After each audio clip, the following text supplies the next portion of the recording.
ಇನ್ನು ಬೆಂಗಳೂರಿನಲ್ಲಿ ಸಾಲು ಸಾಲು ರೋಡ್ ರೇಜ್ ಪ್ರಕರಣಗಳು ದಾಖಲಾಗ್ತಾ ಇವೆ. ಇದನ್ನ ತುಂಬಾ ಗಂಭೀರವಾಗಿ ಪರಿಗಣಿಸಿದ್ದಾರೆ ಪೊಲೀಸರು. ಹಾಗಾಗಿ ಇನ್ನು ಮುಂದೆ ಕಠಿಣ ಕ್ರಮ ಫಿಕ್ಸ್.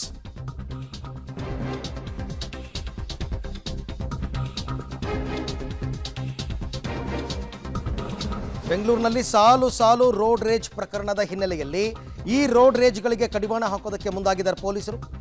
ರೋಡ್ ರೇಜ್ ಪುಂಡರ ಹೆಡೆಮುರಿ ಕಟ್ಟೋದಕ್ಕೆ ಮಾಸ್ಟರ್ ಪ್ಲಾನ್. ರೋಡ್ ರೇಜ್ ಅಂತಂದರೆ ನಿಮಗೆ ಆ ವೀಲಿಂಗ್ ಮಾಡ್ತಕ್ಕಂಥದ್ದು ಇವೆಲ್ಲ ಸೇರ್ಕೊಳ್ಳುತ್ತೆ. ಮೊದಲ ಸರಿ ರೋಡ್ ರೇಜ್ನಲ್ಲಿ ಸಿಕ್ಕಿಬಿದ್ದರೆ ಜೈಲೂಟ, ಅಂದರೆ ಜೈಲಿಗೆ ಕಳಿಸ್ತಾರೆ.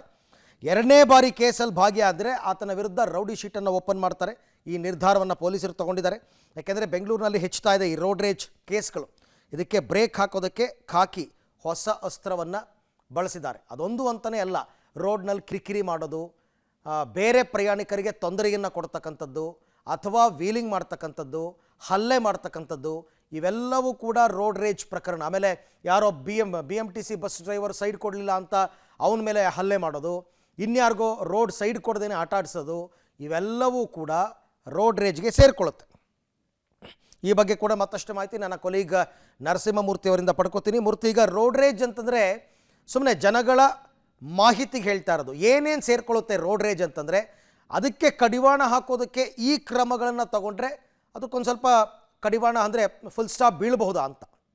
ಅರವಿಂದ, ಬೆಂಗಳೂರು ನಗರದಲ್ಲಿ ಇತ್ತೀಚೆಗೆ ರೋಡ್ ರೇಜ್ ಪ್ರಕರಣಗಳು ಜಾಸ್ತಿ ಆಗ್ತಿದ್ದಾವೆ. ಅಂದರೆ ಸುಖ ಸುಮ್ಮನೆ ಯಾವುದೋ ಗಾಡಿ ಟಚ್ ಆಯಿತು ಅನ್ನೋ ಕಾರಣಕ್ಕೆ ಕಾಲು ಕೆರೆದುಕೊಂಡು ಜಗಳಕ್ಕೆ ಹೋಗೋದು, ಅವ್ರ ಮೇಲೆ ಹಲ್ಲೆಯನ್ನು ನಡೆಸೋದು, ಕಾರಿನ ಗ್ಲಾಸ್ಗಳನ್ನು ಪುಡಿ ಮಾಡೋದು, ಮತ್ತು ಅವ್ರನ್ನ ಹಿಂಬಾಲಿಸ್ಕೊಂಡು ಹೋಗಿ ಹಲ್ಲೆಯನ್ನು ನಡೆಸ್ತಕ್ಕಂತಹದ್ದು, ಇವೆಲ್ಲವೂ ಕೂಡ ಕಾರ್ನ ಒಂದು ಡ್ಯಾಶ್ ಕ್ಯಾಮ್ರಾದಲ್ಲಿ ಈಗಾಗಲೇ ಸೆರೆಯಾಗಿದೆ. ಈ ಬಗ್ಗೆ ನಿನ್ನೆ ಒಂದೇ ದಿನ 3 ರೋಡ್ ರೇಜ್ ಪ್ರಕರಣಗಳು ದಾಖಲಾಗಿದ್ದಾವೆ. ಅಂದರೆ ಇವರೆಲ್ಲೋ ಒಂದು ರೀತಿ ಅತಿರೇಕದ ಪುಂಡ ವರ್ತನೆಯನ್ನು ಸಾರ್ವಜನಿಕರ ಮೇಲೆ ತೋರಿಸ್ತಕ್ಕಂತಹದ್ದು. ಆ ಕಾರ್ನಲ್ಲಿ ಚಿಕ್ಕ ಮಕ್ಕಳಿರ್ತವೆ, ಹೆಂಗಸರಿರ್ತಾರೆ, ಹೆಣ್ಮಕ್ಳಿರ್ತಾರೆ. ಹೀಗಾಗಿ ಎಲ್ಲೋ ಒಂದು ಕಡೆ ಈ ರೀತಿಯಾದಂತಹ ವರ್ತನೆ ಏನಿತ್ತು ಅದನ್ನು ಸಹಿಸೋದಕ್ಕೆ ಸಾಧ್ಯವಾಗ್ತಿಲ್ಲ. ತೀರಾ ಇತ್ತೀಚೆಗೆ ಈ ರೋಡ್ ರೇಜ್ ಪ್ರಕರಣಗಳು ಜಾಸ್ತಿ ಆಗ್ತಿದ್ದಾವೆ.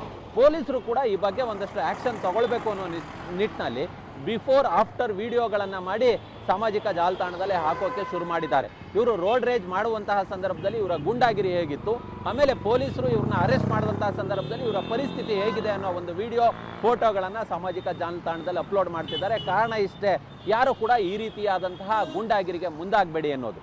ಇದೀಗ ನಿನ್ನೆ ಪೊಲೀಸ್ ಇಲಾಖೆ ಒಂದು ಚಿಂತನೆಯನ್ನು ನಡೆಸಿದೆ.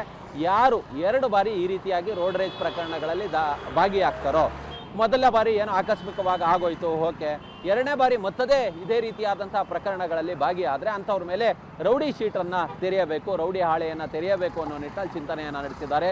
ಹೀಗಾಗಿ ಇನ್ನು ಮುಂದೆ 2 ಬಾರಿ ಯಾರಾದರೂ ರೋಡ್ ರೇಜ್ ಪ್ರಕರಣಗಳಲ್ಲಿ ಭಾಗಿಯಾಗಿ ಸಿಕ್ಕಿಬಿದ್ದಂತಹ ಸಂದರ್ಭದಲ್ಲಿ ಅವ್ರ ಮೇಲೆ ರೌಡಿ ಹಾಳೆಯನ್ನು ತೆರೆಯಲಾಗುತ್ತೆ. ಅರವಿಂದ್, ಓಕೆ, ಥ್ಯಾಂಕ್ ಯು ಮೂರ್ತಿ, ತಮ್ಮ ಎಲ್ಲ ಮಾಹಿತಿಗೆ. ಎಚ್ಚರಿಕೆಯಿಂದ ಇರಿ.